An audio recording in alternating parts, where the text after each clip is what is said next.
Hello and welcome to today's show.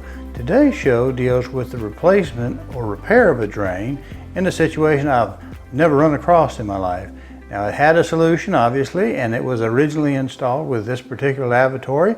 So the original licensed plumber had a fix for it, as I do as well. Now, I have to point out, I am not a licensed plumber, and I don't pretend to be one on TV or any other place, including YouTube. So, without any further ado, here is the obligatory advert required by regulations. If you have real property to sell in the greater Murfreesboro, Rutherford County area, then call CallDelToSell at Benchmark Realty 615-409-SOLD. That's 7653 or 615-809-2323.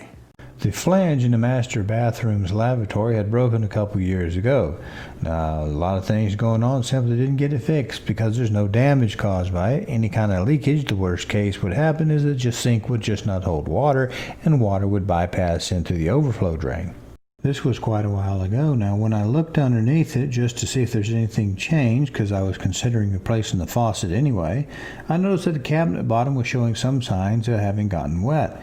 And I looked at the nut around the drain itself, and it was pretty well much frozen, rusted in place.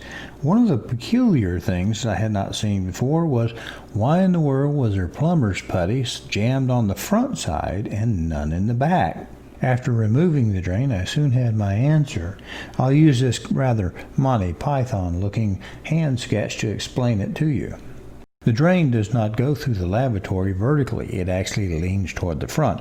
This creates a very small low spot in the front where the flange and the rubber gasket actually stand above it. It kind of minimizes the amount of water left in the sink after you wash everything down.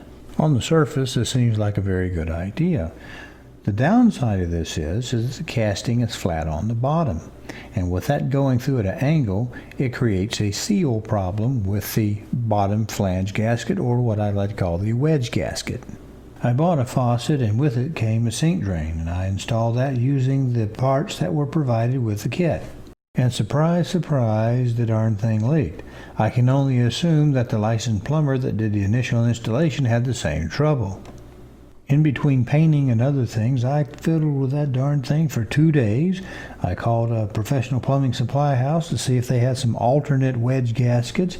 I went to Lowe's to see if they had any spares or replacements. They did not.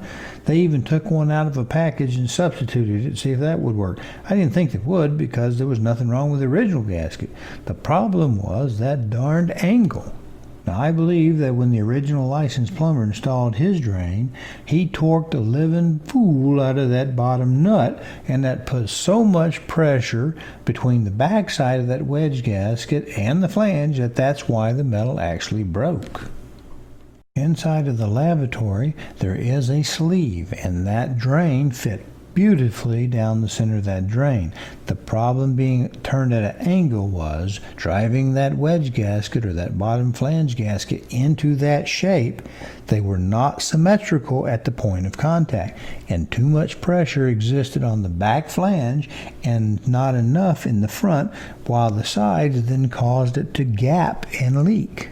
The final solution existed when I found a rubber O-ring that was nice and snug against the 1.25 inch drain and still fit tight against the inside of the casting while fitting up against that bottom edge of that sleeve. Then just simply dry fitting that wedge gasket was uniformly placed around on that rubber O-ring, made a beautiful dry seal. The O-ring and gasket was sufficient to keep the sink drain from leaking, but rather than packing in the gap around it with plumber's putty as done before, since plumber's putty will dry and get crispy and crackly over a period of time and leak as this one had, I decided to use an NSF-approved kitchen and bath clear silicone sealant in lieu of plumber's putty. I went around the bottom of the drain, cleaned that up, filled that gap, and that's what you see before you.